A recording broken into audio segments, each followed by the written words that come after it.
اللہ اللہ اللہ۔ آج کے اس دور میں عمومی دعوت، یہ دعوت و تبلیغ کے نام سے کام شروع ہے۔ حضرت مولانا الیاس رحمت اللہ علیہ کو اللہ رب العزت نے کام کی ایک ترتیب سجھا دی آج کے زمانے کے طور پر۔ چنانچہ سے روزہ اور چلہ اور 3 چلے اور 9 مہینے 7 مہینے سال، یہ ایک ترتیب اللہ نے ان پر کھول دی جس میں اللہ نے برکت ڈال دی۔ چنانچہ آج عمومی دعوت کا کام اس طرح سے ہو رہا ہے امت کے اندر، لیکن دعوت کو اس میں محصور نہیں کر دینا چاہیے۔ بات سمجھ رہے ہیں؟ مثال کے طور پر ایک صاحب مجھے کہنے لگے، جی آپ کے شیخ بھی کبھی اللہ کے راستے میں نکلے؟ میں نے کہا بھائی وہ تو ہر وقت ہی سفر کرتے رہتے ہیں، ان کا تو گھر کا قیام تھوڑا اور باہر کا سفر زیادہ۔ نہیں میں پوچھ رہا ہوں اللہ کے راستے میں کبھی نکلے ہیں؟ میں نے پوچھا اللہ کے راستے سے کیا مراد لے رہے ہو؟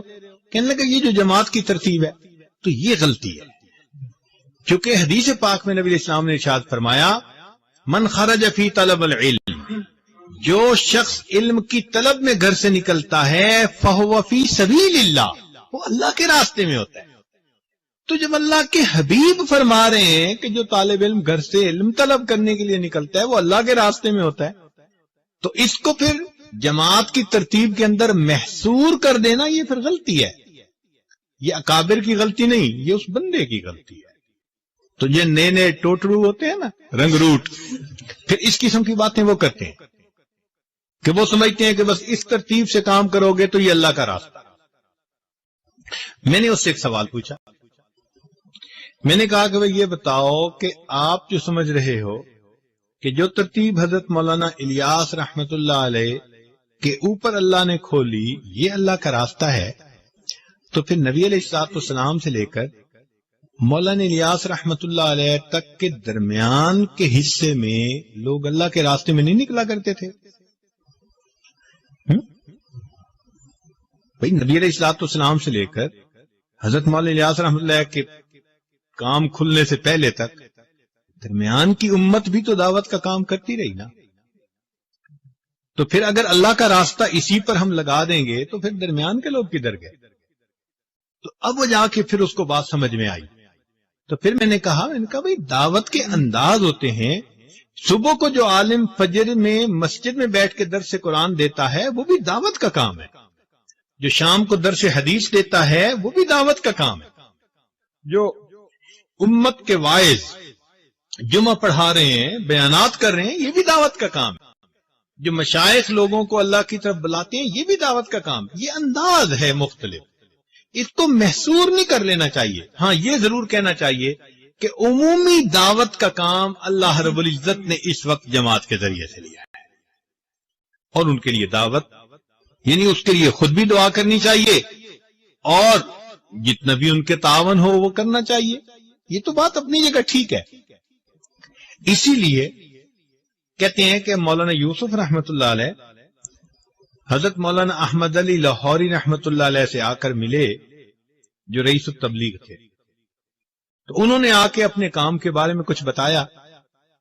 تو مولانا احمد علی لاہوری رحمت اللہ علیہ نے ایک بات بتائی، فرمایا کہ جب تمہیں اپنی بقا کے لیے دین کے دوسرے شعبے کے لوگوں کا فنا ہونا ضروری محسوس ہوگا تو یہ تمہارا گمراہی کی طرف پہلا قدم ہوگا۔ جب تمہیں اپنی بقا کے لیے دوسرے شعبوں میں کام کرنے والے لوگوں کا فنا ہونا ضروری، تو اس لیے یہ بھی ایک غلط فہمی ہے کہ انسان یہ سمجھے کہ بس صرف یہ ایک دین کا کام ہے، مدارس والے دین کا کام کر رہے ہیں، اور یہ ترتیب نبی علیہ السلام سے چلی، اصحاب صفہ سے چلی اور آج تک چل رہی ہے۔ تو اس لیے طلباء کے ذہن میں یہ بات کھلی ہونی چاہیے کہ دعوت کا کام اللہ کی طرف سے منصوص قرآن و حدیث میں بتا دیا گیا ہے، لیکن طریقہ کار اللہ نے امت کے لیے کھلا چھوڑ دیا ہے۔ ہاں یہ ہے کہ دعوت کا طریقہ نور نبوت سے ماخوذ ہونا چاہیے، انداز نبوت کے خلاف نہیں ہونا چاہیے. اب جیسے ایک بندہ آ جائے وہ جی میں ٹی وی پہ آ کر دین کی دعوت کا کام کروں گا، تو بھائی یہ چونکہ نبی علیہ السلام کے طریقے کے خلاف ہے، اس لیے اس میں نور نہیں، اس میں ظلمت ہوگی. بات سمجھ رہے ہیں نا؟ تو طریقہ کار ہر وہ ٹھیک ہوگا جو نور نبوت سے ماخوذ ہوگا، مگر اللہ نے اس کو کھول دیا. تو الحمدللہ اس وقت پوری دنیا کے اندر اس جماعت کے ذریعے سے اللہ تعالیٰ دین کا کام کروا رہے ہیں. ہماری دن رات کی دعائیں ہمارے ان بھائیوں کے لیے.